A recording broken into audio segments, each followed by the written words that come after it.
వేడి వేడి అన్నంలో ఈ ఆవకాయ వేసుకుని కాసంత నెయ్యి తగిలించి అలాగా కలిపి తింటాము.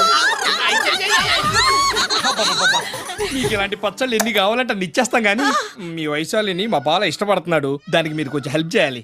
ఓ ష్యూర్. మరి మీకు బెంగాలీ వచ్చా? మీకు విషయం తెలుసా, ఆ అమ్మాయి తెలుగు అమ్మాయి. అనగానే ఎక్కడో కనెక్షన్ కట్ అయిపోయి గొంతుకు వీక్ అయిపోయింది. నా గుండెల్లో ఉన్న ఫీలింగ్స్ చెప్పుకోలేక ఎంత బాధపడ్డానో మీకేం తెలుసు మేడం.